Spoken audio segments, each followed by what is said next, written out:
Shalom. This week's Torah portion is Chaya Sarah, the life of our matriarch Sarah. And our Torah portion begins, and the life of Sarah was 100 years, 20 years, and 7 years. These were the years of Sarah's life. The Torah portion is called the life of Sarah, but what does it actually tell us about Sarah's life? Ostensibly nothing. The parsha begins to speak about Sarah's death and burial, and it details a rather protracted and exhaustive negotiation that Abraham conducted with the children of Chet, with Ephron the Hittite, for the purchase of Marat HaMachpelah, the double cave, for him to bury his wife Sarah. So why is the parsha called the life of Sarah if actually it talks about the death of Sarah? So our sages teach that this name comes to teach us that the righteous are called living even in death. The tzaddikim, the righteous, are called always alive. And it would seem that this idea of tzaddikim, of the righteous, being called living even in death, has a deeper level of meaning that we can learn from our parsha, which is extremely practical and extremely contemporary, relating to our situation now.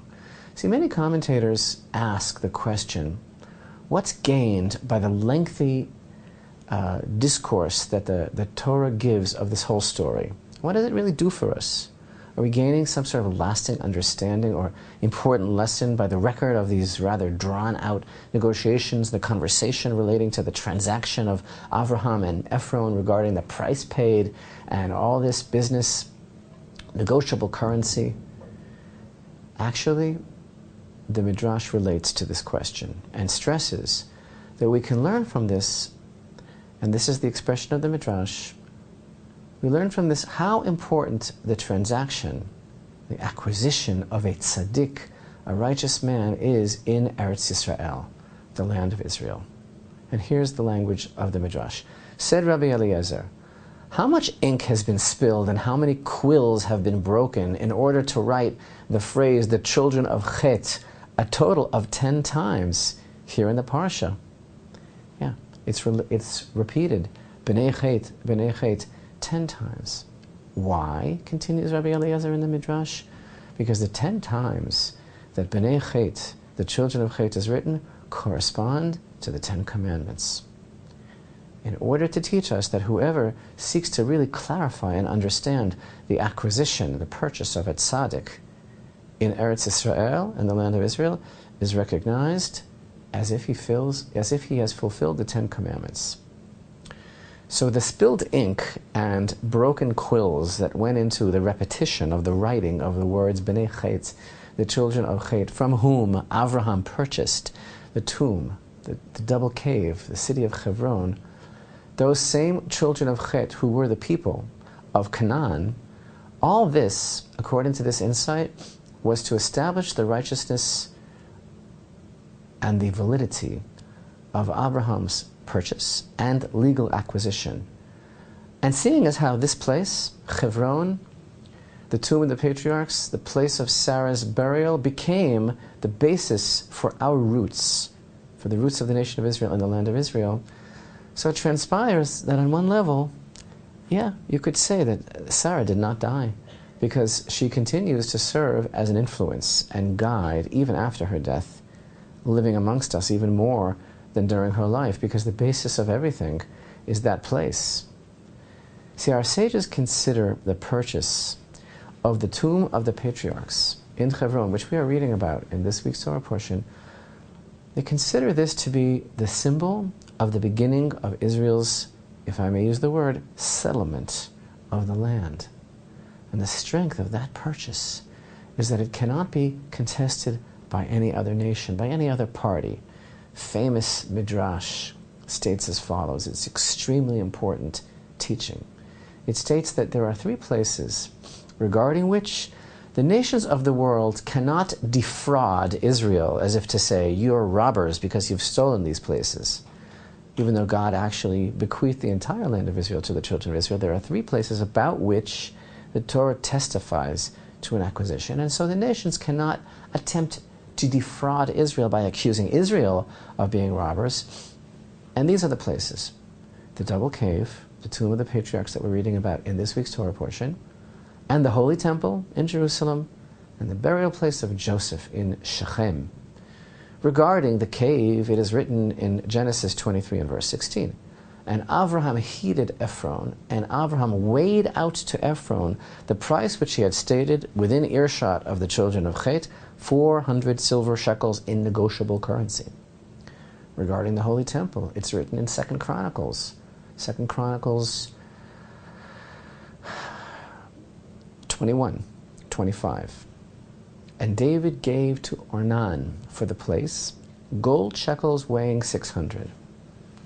And regarding the burial place of Joseph, in Genesis 33 we read, the Torah tells us of Jacob's purchase, he bought the parcel of land upon which he pitched his tent from the children of Hamor, Shechem's father, for 100 kasita.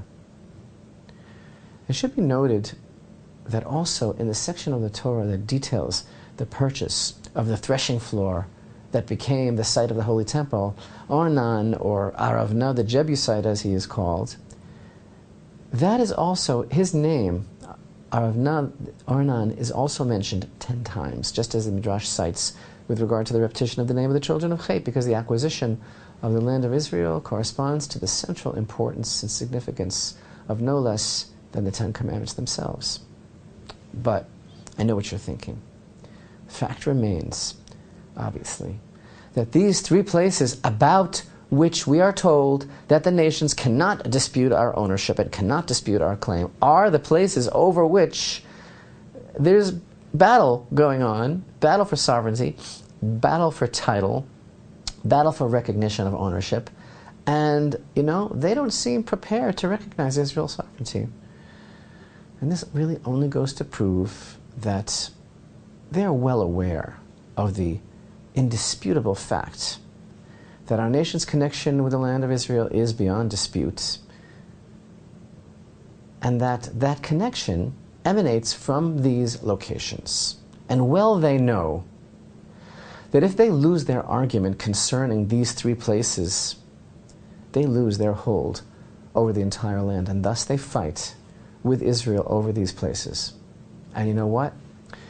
These 3 solid purchases testified to by Torah, these 3 acquisitions which are, and you'll see soon why I'm using this expression, beyond dispute, they represent the 3 pillars upon which the world stands, in accordance with the Mishnah, teaching of the Mishnah and the famed chapters of the Fathers states, upon 3 pillars does the world stand: upon the pillar of Torah, the pillar of the divine service, and on the acts of love and kindness.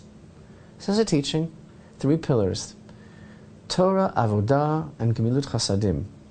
The Torah, the divine service, and acts of love and kindness are the 3 pillars upon which the world stands. Well, that corresponds to these 3 purchases because Hebron, the city of Hebron, represents chesed, represents kindness, because Avraham, who purchased the Marat HaMachpelah, the double cave, he was the indisputable pillar of kindness. And Hebron is an expression of chaver tov, a good friend, because the Torah describes how Avraham is the friend of God. Mount Moriah, the Temple Mount, obviously represents the Avodah, the divine service, for our forefather Yitzchak, who was bound on the altar on Mount Moriah like an offering. He was the pillar of divine service. And Shechem, the place of the resting place of Joseph, represents Torah itself, because our forefather Yaakov, who purchased Shechem, was the pillar of Torah. As the verse tells us in Genesis 25:27, Jacob was an ish tam, he was a wholesome man, yoshev ohalim, abiding in tents, which is an allusion to a life of Torah study. Because Jacob, Yaakov, studied Torah in the yeshiva of Shem and Ever. And it was also in Shechem, don't forget, that Joshua made a covenant with Israel when they entered into the land, and they swore to Hashem opposite Mount Gerizim and Mount Avel, which was like Israel receiving the Torah all over again. Fast forward to yesterday. Yesterday, Abbas, head of the PLO, spoke to thousands gathered in Ramallah in honor of the 10th anniversary of the death of the arch-murderer PLO leader Yasser Arafat, during which the New York Times always says Mr. about terrorists, during which Mr. Abbas cautioned the Israeli government against changing the status quo at the Temple Mount. And he said, "Keep the settlers and the extremists away from Al-Aqsa and our holy places," Abbas demanded. Listen carefully. He said, "We will not allow our holy places to be contaminated. The Muslim and Christian worlds will never accept Israel's claims that Jerusalem belongs to them. The Jerusalem that was occupied in 1967," said Mr. Abbas, "belongs to us." He said that Israel's leaders are making a big mistake if they think they can turn back history to impose a reality. And that, of course, is very funny. And this is a part that I really enjoy. I never tire of this, and you may have seen it before, but here we have this booklet published by the Muslim Waqf in 1924. Here in Jerusalem, the Supreme Muslim Council, it's an English language guidebook to the Temple Mount. It's called A Brief Guide to Al-Haram al-Sharif, Jerusalem. So here is Abbas talking about how the Israeli leaders had better not turn back history and better not impose a reality because, what was it that he said? He said that the Jerusalem that was occupied in 1967 belongs to us. But here we read as follows. It's just absolutely amazing. And by the way, when this booklet was republished after the establishment of the State of Israel in 1948, the entire contents was changed, and what I'm about to read was expunged. But here we read, "The site is one of the oldest in the world. Its sanctity dates from the earliest, in parentheses, perhaps from prehistoric times. Its identity with the site of Solomon's temple is beyond dispute. This, too, is the spot, according to the universal belief, on which David built there an altar unto the Lord, and offered burnt offerings and peace offerings," which of course is a quotation from 2 Samuel 24:25. You can actually order this, quantities of it, at templemountguide@gmail.com. So this is really amazing, and man, I would like to talk about this all day long because I just think it's so really just beyond anything, considering what the man is saying this week and considering this revisionist history. But of course today we're talking about Marat HaMachpelah. We're talking about the tomb of the patriarchs. But the Midrash that we quoted earlier has already made clear the relationship between all of these places and why it is so necessary that certain people need to deny Israel's connection to them. It reminds me of a teaching in the Holy Zohar. See, I've been fond for many years now of teaching and reminding everybody about why this cave is so special. Just to briefly summarize the most profound teaching, right? Abraham, he inadvertently made a discovery in that cave. He discovered that Adam and Chava, Adam and Eve, were lying there in repose. He discovered that the place, this field that belonged to Ephron in Hebron, the cave that became the tomb of the patriarchs, is actually the entrance to the Garden of Eden. And from the moment he discovered it, we are taught, he discovered it inadvertently, chasing after a calf that ran in there, because he was chasing after this calf, actually hobbling the 99-year-old man that just had his circumcision, but interrupted everything when these three angels, whom he actually thought were idolaters who bowed down to the dust of their feet, but he was so committed to chesed, to kindness, that he wanted to make them a meal. So he's chasing after this calf to prepare a meal, and it runs in there, and that's how he discovered it. And from that moment, he just pined for this place. That's the teaching, and that means so much on many levels. On one thing it means is that it shows us that Avraham, he was the continuation of Adam. the legacy of Adam. That's why he so much wanted to be in the place of Adam, because he was willing to take responsibility for the work of Adam in fixing the world. And two, the other thing that we learn from this tale, if you would, that is so powerful, is that the entrance to the Garden of Eden is discovered, as it were, is entered into through acts of loving kindness, because all Abraham was really trying to do was prepare a meal for these people. But this is the point. Ephron, this is the teaching of the Holy Zohar. Ephron, he looked into that cave too, and all he saw was darkness. Couldn't understand why anybody would really want it and make a big deal about it. And as the Holy Zohar states, if everyone had seen in the depths of that cave what Avraham had seen, he never would have sold it. But he couldn't see anything. I'll tell you what that means to me, what it reminds me of. Because, you see, the vision, the hookup, it only works for Avraham. It only works for his descendants when we are here. And, you know, try as they might, others try to deny that connection, to undermine Israel. The connection works with Avraham and with his children. Ephron could see nothing. So here you have attempts that are constantly being made as we read these very Torah portions, as we read the very Torah portion of our deepest roots in this land and the acquisition, beyond dispute, of Marat HaMachpelah. Abbas is accusing us of rewriting history, of creating a new reality. Let's have a little historical review of this land, you know, following the destruction of the Holy Temple and the exile of the people of Israel. What was the situation in this land, which was dubbed by Rome Palestine as a pejorative, not after a people named Palestinians, since there is no indigenous people called Palestinians, no Palestinian language, no Palestinian history? What was the situation here before the era of prosperity that we are currently in, which began with the late 19th century renewal of Jewish land settlement? So, a periodic review indicates that this land was virtually laid waste.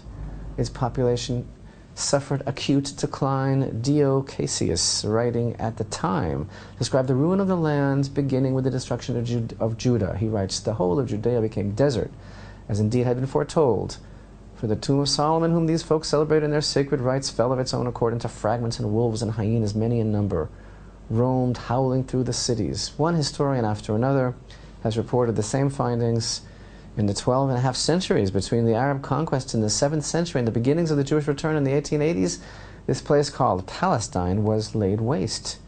And it was absolutely desert and desolation. Under the Ottoman Empire of the Turks, the policy of disfoliation continued.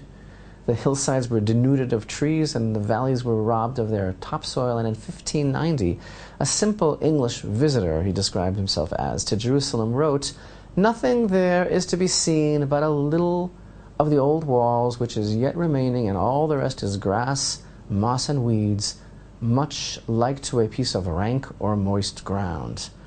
And while Tiberias was being resettled by Jews from papal states whose migration was approved by a papal bull, Nazareth was continuing its decline. A Franciscan pilgrim translated a Latin manuscript that reported that "It's all a house of robbers, murderers, the inhabitants are Saracens. It's a lamentable thing to see such a town. We saw nothing more than stony, full of thorns and deserts." And the reports go on and on. In the mid-1700s, British archaeologist Thomas Shaw wrote that the land in Palestine was lacking in people to till its fertile soil. An 18th century French author and historian, Count Constantin Francois Volney, wrote of Palestine as the ruined and desolate land. And the list is very long.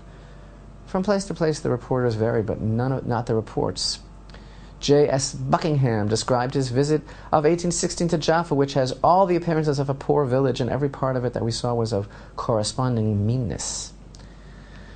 After a visit in 1817, 1818, travelers reported that there was not a single boat of any description on the lake of Tiberias. It was described in 1827 by a German encyclopedia as desolate and roamed through by Arab bands of robbers. Throughout the 19th century, the abandonment and dismal state of the terrain was lamented. In 1840, an observer who was traveling through observed that the once populous area between Hebron and Bethlehem is now abandoned and desolate and dilapidated. It goes on and on. British Council in Palestine in 1857 reported that the country is in a considerable degree empty of inhabitants, and therefore its greatest need is that of a body population. And of course, most famously, Mark Twain, in his inimitable fashion, expressed scorn for what he called the romantic and prejudiced accounts of Palestine after he visited the Holy Land in 1867. In one location after another, Mark Twain registered gloom at his findings. He writes, "Stirring scenes occur in the valley," meaning Jezreel, no more. "There is not a solitary village through its whole extent, not for 30 miles in either direction. There are 2 or 3 small clusters of Bedouin tents, but not a single permanent habitation. One may ride 10 miles hereabouts and not see 10 human beings." He says it's the sort of solitude to make one dreary.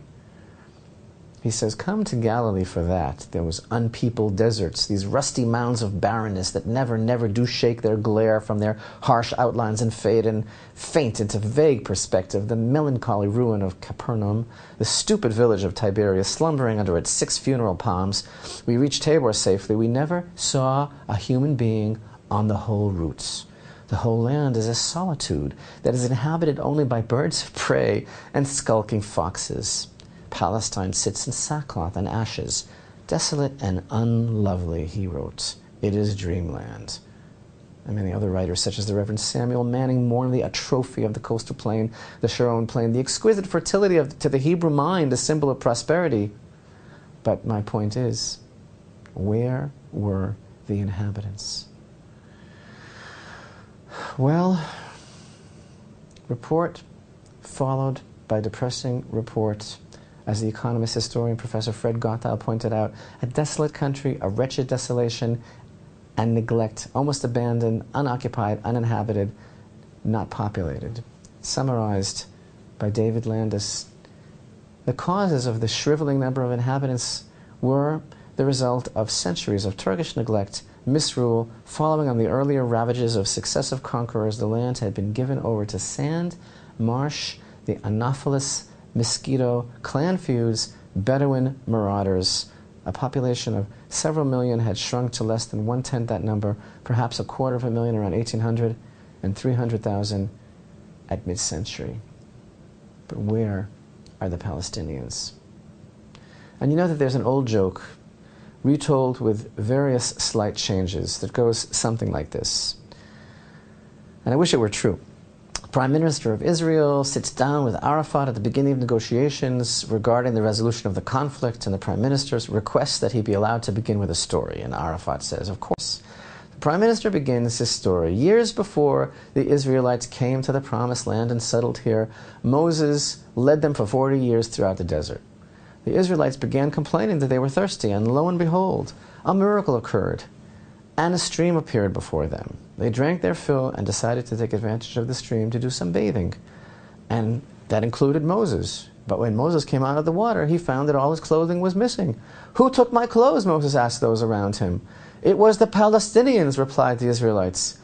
"Wait a minute," objected Arafat immediately. "There were no Palestinians during the time of Moses." "All right," replies the Prime Minister in the joke. "Now that we've got that settled, let's begin our negotiations." Halavai, we say, if only we had such a mentality in our government. But the God of Israel, indeed, not just promised, but covenanted the entire land to the people of Israel. But the tomb of the Patriarchs, Hebron, the Temple Mount, Jerusalem, the tomb of Joseph, Shechem, these are living proofs, testimonies beyond dispute that the land of Israel belongs to the people of Israel. And indeed, the tzaddikim, the righteous people, our forefathers, are alive. And the land of Israel is alive with her children. Am Yisrael Chai, the people of Israel, are alive.